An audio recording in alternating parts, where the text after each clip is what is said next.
देखिए, कक्षा नवम के, दसम के, एकादश के और द्वादश के सभी भैया बहनों को हम लोग सूचना देना चाह रहे हैं अपने इस राधा कृष्णन इंस्टीट्यूट चैनल के माध्यम से कि सभी भैया बहन इस कोविड-19 महामारी के दौरान जो भी कार्य आप लोगों को शिक्षा के अंतर्गत पठन पाठन का कराया जा रहा है उसमें पूर्ण रूप से लगन से, निष्ठा भावना से मेहनत करके अपने कार्य को आगे बढ़ाएं। अपना जो लिखित कार्य है वो भी अपने नोट्स में करते रहें और जो वीडियोज आप लोगों तक भेजी जा रही हैं उनको आप नियमित रूप से कंटिन्यूअसली देखिए, तभी आप लोगों की समझ में आ पाएगा। यदि आप 2 वीडियो छोड़ करके एक वीडियो को देख रहे हैं, एक वीडियो को छोड़ करके दूसरी वीडियो देख रहे हैं तो समझ में नहीं आएगा। कंटिन्यूअसली देखिए तब समझ में आएगा और आप लोग समझ सकते हैं कि ये वीडियो जो बनाकर हम आप लोगों के पास भेज रहे हैं इनमें हम लोगों को कितनी मेहनत करनी पड़ती है। हमें बहुत दिक्कतें हो रही हैं, बहुत ज़्यादा समस्याएं हो रही हैं। नेट की सुविधा उपलब्ध न होते हुए भी हम आप लोगों तक ये वीडियोज किसी न किसी तरह भेज रहे हैं ताकि आपकी पढ़ाई में रुकावट ना हो, बाधा उत्पन्न ना हो। और हिंदी और इंग्लिश के कार्य को छोड़ करके लगभग सभी सब्जेक्टों का कार्य आप लोगों तक भेजा जा रहा है जो मुख्य सब्जेक्ट हैं। देखिए, आज कक्षा दसम की इस वीडियो में हम लोग पढ़ने जा रहे हैं आज का अपना नया टॉपिक जिसका नाम है कार्बनिक यौगिकों का नामकरण। क्या है? कार्बनिक यौगिकों का नामकरण। ठीक है।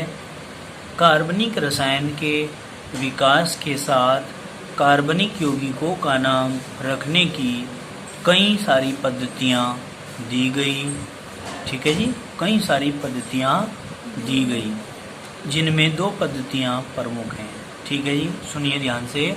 जैसे जैसे कार्बनिक रसायन का विकास हुआ उसके साथ साथ कार्बनिक यौगिकों का नाम रखने की भी कई सारी पद्धतियाँ दी गई हैं जिनमें 2 पद्धतियाँ प्रमुख हैं। कौन कौन सी हैं वे? सबसे पहली है साधारण या निरर्थक नाम पद्धति। क्या है? साधारण या निरर्थक नाम पद्धति, यानी कि सिंपल नेम इसमें रखे जाते हैं। जैसे गांव में किसी का नाम रख दिया कल्लू, बिल्लू, है ना, हरजिंदर, किसी का कुछ नाम रख दिया, सिंपल नेम रख देते हैं। तो इसी प्रकार यहाँ पर कार्बनिक यौगिकों के साधारण नाम रख दिए। ठीक है ना। और वो कैसे रख दिए? जैसे कोई काले रंग का है तो उसका नाम रख दिया कालू, है ना। जैसे कोई नीले रंग का है उसका नाम रख दिया नीलू। समझ रहे हैं ना। तो रंगों के आधार पर, ठीक, खोज के आधार पर, जन्म के आधार पर, हैं। जैसे कि कोई फाग पर हो रहा है, जन्म ले रहा है, उसका नाम रख दिया फग्गू। समझ रहे हैं। तो इस तरीके से ये यौगिक जहाँ से स्रोत से हमें प्राप्त हो रहे हैं उनके आधार पर या उनके विशेष गुणों के आधार पर उनका नाम रखा गया है, साधारण नाम। ठीक है। अब देखिए, तो इस पद्धति के अंदर जितने भी नाम आते हैं वह सारे के सारे साधारण या निरर्थक नाम पद्धति के आधार पर ही आते हैं। देखिए, प्रारंभ में कार्बनिक यौगिकों के नाम प्राय उनके स्रोत या किसी विशिष्ट गुण या किसी ज्ञात यौगिक से उसके प्रत्यक्ष या अप्रत्यक्ष संबंध या उसकी विशेषता के आधार पर रखे गए हैं। क्या? प्रत्यक्ष या अप्रत्यक्ष संबंध या उसकी विशेषता के आधार पर रखे गए हैं। कंप्लीट हुई बात? कोई दिक्कत तो नहीं? यही बातें तो हमने बताई थी। उदाहरण में क्या कहते हैं कि मेथेन। अब मेथेन का नाम मेथेन क्यों रखा गया, ये समझने की बात है। मेथेन का फॉर्मूला होता है CH4 को पहले मार्स गैस कहा गया। क्या कहा गया? मार्स गैस कहा गया मेथेन को पहले। ठीक है ना। मेथेन को पहले मार्स गैस कहा गया। क्यों कहा गया? क्योंकि मार्स का मतलब होता है दलदल वाला स्थान। क्या? दलदल वाला स्थान। क्योंकि यह दलदलीय स्थानों में पेड़ पौधों के सड़ने गलने से उत्पन्न होती है। मेथिल एल्कोहल ग्रीक शब्द मैथ्यू जिसका मतलब है शराब तथा हुले मतलब लकड़ी, वुड जिसको बोलते हैं, लकड़ी को वुड बोलते हैं ना। सर्वप्रथम लकड़ी के भंजक आसवन से प्राप्त किया गया। भाई शराब को सबसे पहले कहाँ से प्राप्त किया गया मेथिल अल्कोहल को? लकड़ी के भंजक आसवन से प्राप्त किया गया। ठीक है जी, कहाँ से? लकड़ी के भंजक आसवन से प्राप्त किया गया, तो इसका नाम फार्मिक अम्ल पड़ा। क्या नाम पड़ा इसका? फार्मिक अम्ल। अब देखो, कार्बनिक यौगिकों के नामकरण की इस पद्धति को साधारण या निरर्थक पद्धति कहते हैं। क्या कहते हैं इसको? साधारण या निरर्थक पद्धति कहते हैं। बताओ जरा, इतनी बात समझ में आई क्या? क्योंकि सिंपल नेम है भाई, लकड़ी के भंजक आसवन से प्राप्त कर रहे, तो इसका नाम जो है फार्मिक अम्ल रख दिया, कार्बनिक यौगिक। एक बात बताऊं, ये जो लकड़ी के भंजक आसवन से प्राप्त हुआ, ये तो मेथिल अल्कोहल प्राप्त हुआ, ये तो चींटी से प्राप्त हुआ था फार्मिक अम्ल। किससे? चींटी के भंजक आसवन से फार्मिक अम्ल प्राप्त किया गया। समझ में आई बात? कोई दिक्कत तो नहीं है? अब देखो, कार्बनिक यौगिकों के नामकरण की इस पद्धति को ही हम साधारण या निरर्थक पद्धति कहते हैं। इस पद्धति का मुख्य लाभ यह है कि छोटे नाम होने के कारण आसानी से याद रखे जा सकते हैं। क्या किए जा सकते हैं? इनका नाम छोटा है, इसलिए इनको आसानी से हम याद तो रख सकते हैं, ये तो इसका फायदा है। ठीक है ना? परंतु हमने कहा इस पद्धति का मुख्य दोष यह है कि इसमें एक यौगिक को कई नामों से पुकारा जाता है। क्या? एक यौगिक को कई नामों से पुकारा जा रहा। अब साधारण नाम पद्धति में दोस्तों ये आ गया कि भाई हम तो इस चीज को, चींटी है, चींटी को चींटी कह रहे, हम कीड़ी भी कह रहे इसे, है कि नहीं? हम कीड़ी भी कह रहे, चींटी भी कह रहे, और आगे चले गए अंग्रेजी में तो आंट भी कह रहे। फिर कोई कहीं और चला गया, चीन में चला गया, चीन में क्या पता क्या कह रहे, समझ गए नहीं? या भाई कोई कहीं और चला गया, वहां पता नहीं क्या कह रहे इसको, तो अलग अलग नाम हो गए ना। तो अब ये नाम इस तरीके के जैसे हुए, जैसे मार्स गैस को मीथेन या फायर डैम्प के नाम से भी जानते हैं, तो अलग अलग नहीं हो गए नाम, लेकिन है एक ही चीज के। इसलिए अब हम तो इसे पानी को पानी कह रहे, चाइनीज क्या कह रहे बताओ, अंग्रेज वाटर कह रहे, भाई आप चले जाओ यूनान में चले जाओ, यूनानी क्या कह रहे, अरब वाले क्या कह रहे, अब हमें तो नहीं पता ना क्या कह रहे। तो इसलिए बात कहने की आती है कि अलग अलग नाम रखने से कार्बनिक यौगिकों के बहुत ज्यादा परेशानी उत्पन्न हो गई, दुविधा उत्पन्न हो गई। उस दुविधा को, परेशानी को दूर करने के लिए एक पद्धति बनाई गई जिसका नाम है IUPAC पद्धति। क्या है? IUPAC पद्धति। ठीक है जी। अब देखो IUPAC पद्धति क्या है? International union of pure and applied chemistry, ये है ये। ठीक है ना? कोई दिक्कत तो नहीं है? इसकी फुल फॉर्म है international union of pure and applied chemistry. समझ गए? कोई दिक्कत तो नहीं है? अब देखो भाई, कार्बनिक यौगिकों के नामकरण के लिए सर्वप्रथम 1892 ईस्वी में जेनेवा में रसायनज्ञों की एक संगोष्ठी मतलब सभा आयोजित की गई। क्या? कार्बनिक यौगिकों के नामकरण के लिए सर्वप्रथम 1892 ईस्वी में जेनेवा में रसायनज्ञों की एक संगोष्ठी आयोजित की गई, जिसमें नामकरण की इस पद्धति का जन्म हुआ। ठीक है भाई, नामकरण की इस पद्धति का जन्म वही हुआ उस सभा में, जो यौगिकों की संरचना पर आधारित एक वैज्ञानिक पद्धति है। कैसी पद्धति है भाई? वैज्ञानिक पद्धति है। किसकी? यौगिकों की संरचना पर आधारित। इसे जेनेवा पद्धति या IUPAC पद्धति अथवा IUPAC पद्धति के नाम से जाना जाता है। आई समझ में? IUC या फिर IUPAC पद्धति के नाम से भी हम इसको जानते हैं। इस पद्धति के अत्यधिक लाभ हैं। क्या है भाई इसके? अत्यधिक लाभ हैं। क्यों? क्योंकि इससे यौगिक संरचना का ज्ञान होता है। क्या होता है? यौगिक संरचना का ज्ञान इससे होता है। परंतु इसका प्रमुख दोष यह है कि इसके नाम बहुत बड़े तथा जटिल होते हैं। इसके नाम क्या होते हैं भाई? बहुत बड़े होते हैं और जटिल होते हैं। बताओ जरा, इतनी बात समझ में आई क्या? कोई दिक्कत तो नहीं है?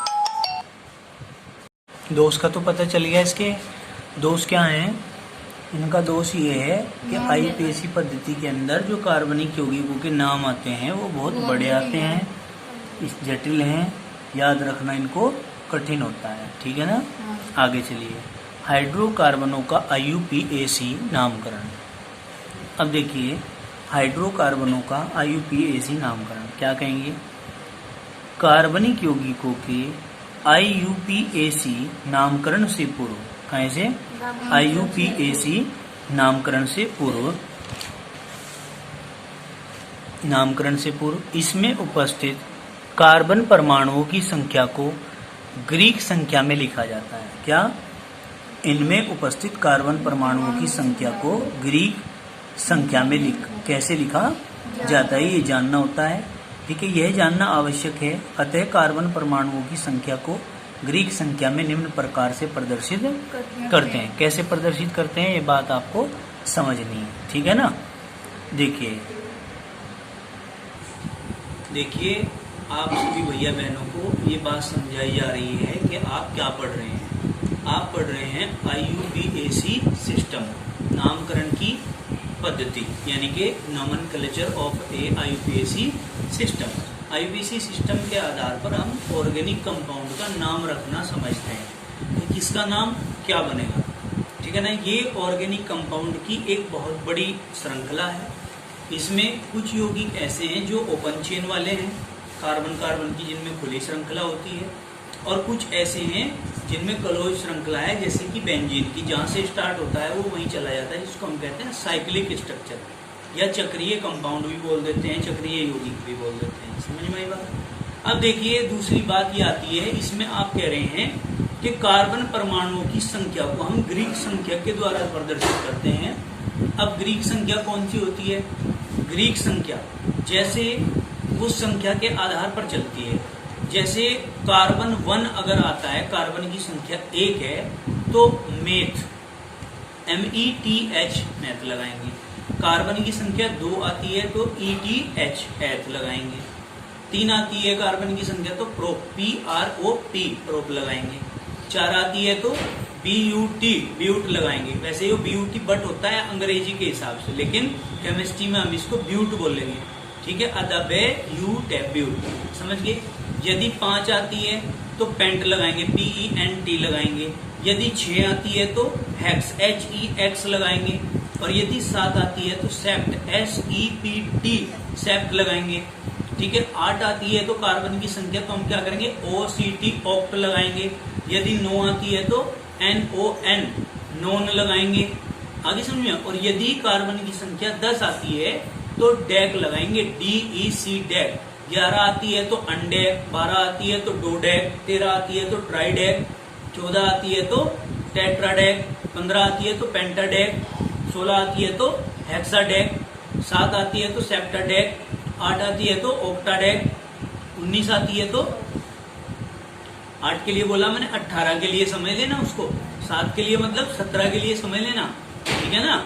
क्योंकि 1 से लेकर के हम आगे 20 तक चल रहे हैं, समझिए। और अगर आती है हमारी क्या 20 आती है तो डो डेक, समझिए, दो डेक। अनडेक 10 के लिए, 11 के लिए, और 10 के लिए डेक, और 20 के लिए दो डेक। समझ में आई बात, कोई दिक्कत तो नहीं है। इस तरीके से आप लोग समझते हैं। और यौगिक का नाम बनाने के लिए, किसी भी कंपाउंड का नाम बनाने के लिए क्या करते हैं, सबसे पहले इस चीज का ध्यान रखते हैं कि यौगिक का नाम 2 चीजों से मिलकर के बनता है। एक चीज होती है पूर्वलग्नक और एक चीज होती है अनुलग्नक। तो पूर्वलग्न प्लस अनुलग्न, पूर्वलग्न को परिफिक्स बोल देते PREFIX परिफिक्स, और अनुलग्न को सफिक्स SUFFIX सफिक्स। पूर्वलग्न जो पहले जोड़े जाते हैं, अनुलग्न जो बाद में जोड़े जाते हैं। समझ में आई बात, इतनी बात, कोई दिक्कत तो नहीं है। तो आप लोग पढ़ रहे हैं क्या, IUPAC सिस्टम पढ़ रहे हैं। इसको अंग्रेजी में इंटरनेशनल यूनियन, यू से यूनियन बन गया, P से ऑफ प्योर, ठीक है ना, A से एंड अप्लाइड, और C से केमिस्ट्री। समझिए, ये इसकी फुल फॉर्म हो जाती है। हाइड्रोकार्बन के नामकरण की जो पद्धति है वो निम्न प्रकार है। सबसे पहले आप लोगों के पास संतृप्त हाइड्रोकार्बन आते हैं। क्या आते हैं, संतृप्त हाइड्रोकार्बन आते हैं। मैं तुम्हें समझा रहा हूँ पहले थोड़ा सा, उसके बाद फिर इसको नोट्स के माध्यम से समझाएंगे, जो कि आपको पढ़ना है। संतृप्त हाइड्रोकार्बन जिसमें एल्केन आते हैं, क्या आते हैं? एल्केन। एल्केन आते हैं या पैराफिन आते हैं। एल्केन को पैराफिन भी बोलते हैं। मतलब संतृप्त हाइड्रोकार्बन में हाइड्रोकार्बन होते हैं जिनमें सिंगल बॉन्ड आते हैं, जिनमें कार्बन की चारों वैलेंसी सिंगल बॉन्ड के द्वारा सेटिस्फाई हो जाती है। समझ में आई बात? इसका फॉर्मूला जो होता है वो CnH2n+2 होता है। क्लियर होगी बात? ठीक है ना। और सिंगल बॉन्ड वाले के लिए हम ANE अनुलग्न का इस्तेमाल करते हैं। इसका ANE का इस्तेमाल करते हैं, कोई दिक्कत तो नहीं है।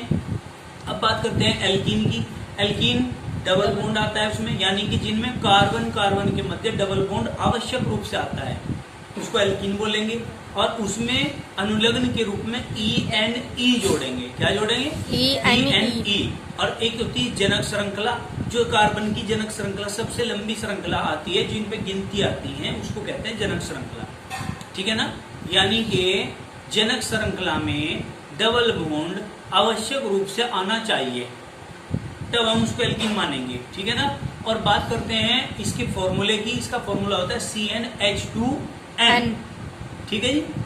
ENE अनुलग्न लगाएंगे। बात करते हैं एल्काइन की। एल्काइन की पहचान कैसे करेंगे? यदि ट्रिपल बॉन्ड आ जाता है बीच में तो एल्काइन है।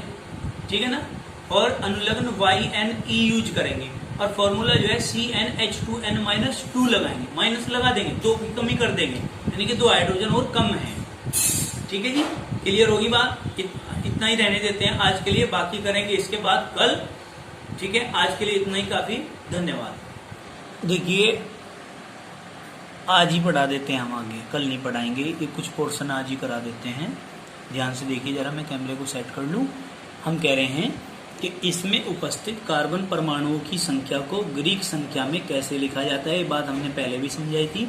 इसके लिए ये जानना आवश्यक है कि कार्बन परमाणुओं की संख्या को ग्रीक संख्या में हम किस प्रकार से प्रदर्शित करते हैं। देखिए C1 ये दिया आता है, ये सब बातें मैंने तुम्हें पढ़ाई अभी। ठीक है ना, मौखिक समझाई हैं। C1 के लिए मैथ आएगा बेटे METH। C2 के लिए क्या आएगा? एथ आएगा ETH। 3 के लिए प्रोप आएगा PROP। 4 के लिए पेंट आएगा PENT या ब्यूट आएगा। 4 के लिए ब्यूट आएगा, ये तो उल्टा सीधा लिख रखा है इन्होंने।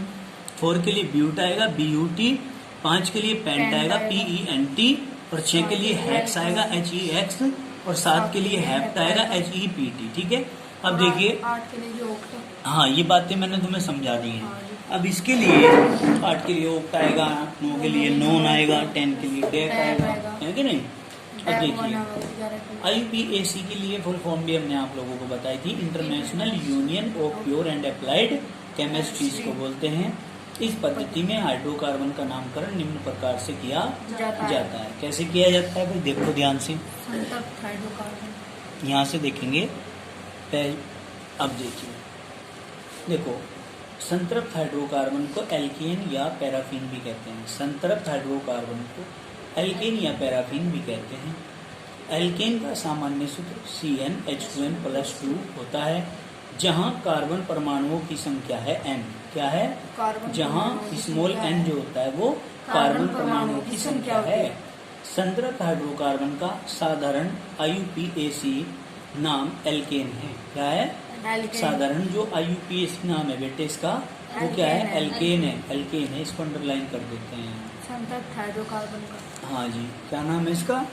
एल्केन। अब देखो उदाहरण नंबर 1 में देखिए, CH4 एक संतृप्त हाइड्रोकार्बन है। ठीक है।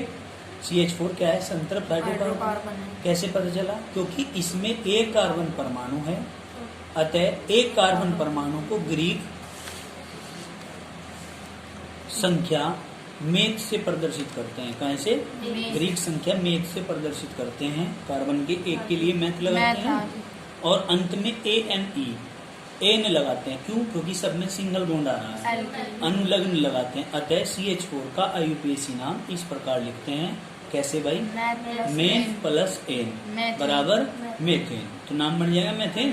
इसको आप लोग, इन्होंने तो हिंदी में लिखा, आप लोग सदैव IUPAC को इंग्लिश में समझेंगे तो बड़ा आसान रहेगा। क्या? METH मैथ और प्लस एन ANE क्या बन गया? मेथेन बन गया। CH4 इसकी स्ट्रक्चर होगी। बताओ जरा इतनी बात समझ में आई क्या? कोई दिक्कत है? आगे चलिए, आगे को बढ़िए थोड़ा सा भाई।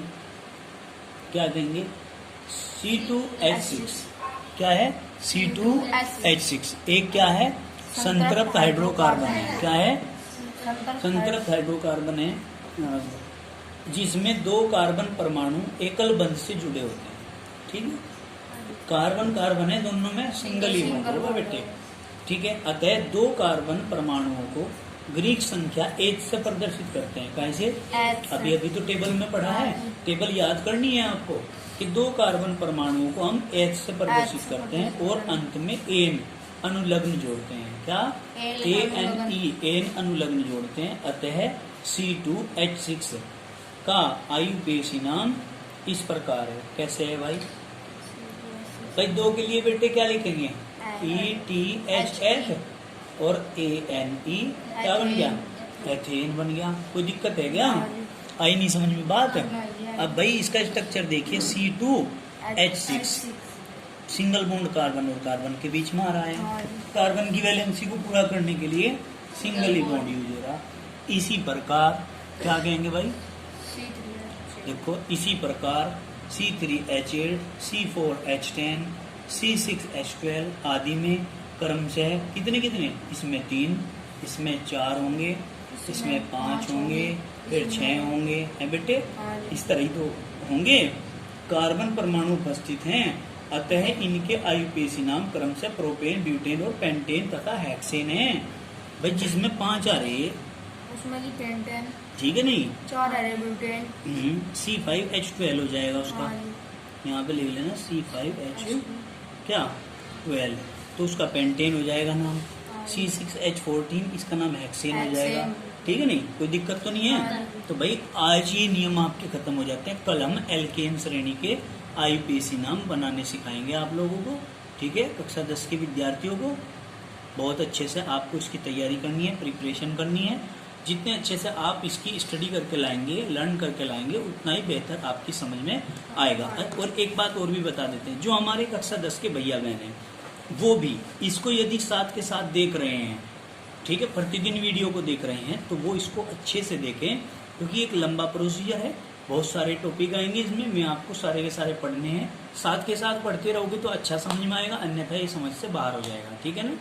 और कक्षा 10 के हमारे जितने भी भैया बहन हैं वो एक दूसरे से पता करें कि वो पढ़ रहे हैं या नहीं पढ़ रहे हैं। और जो पढ़ रहे हैं, मैंने बार बार कहा कि अपना नाम लिख करके भेजिए, जो इसको अच्छे तरीके से पढ़ रहे हैं। लेकिन कोई भी भेज नहीं रहा है, कोई बात नहीं, मैं अब तो बार बार कह रहा हूँ, जिस दिन स्कूल खुल गए और फिर मैं क्लास में आपसे करा के देखूंगा तो उस दिन मुझसे बुरा कोई नहीं होगा, भयंकर डंडा आपको झेलना पड़ेगा। इसलिए कह रहे हैं कि अभी इसको अच्छे से पढ़िए। ठीक है? कौन कहता है कि हमारी समझ नहीं आता, ऑनलाइन समझ नहीं आ रहा है? अरे जब मुसीबत आ रही है, आफत आ रही है, महामारी आ रही है, जान भी बचानी है और अपना भविष्य भी सेव करना है, तो इसलिए दोनों काम करने पड़ने के लिए हमें मेहनत करनी पड़ेगी। कोई नहीं ऐसा है कि जी समझ नहीं आता, जब मेहनत करते हैं सबकी समझ में आता है। जब हम यहाँ गला फाड़ फाड़ के तुम्हें समझा रहे हैं सब चीजें, तो क्यों नहीं तुम्हारी समझ में आ रहा है? ऐसा तो हो ही नहीं सकता जब मेहनत हो और कोई समझ में ना आए, ऐसा कभी नहीं होता है। इसलिए बच्चों, आप लोग मेहनत करिए, खूब मेहनत से इस कार्य को आगे बढ़ाइए। धन्यवाद।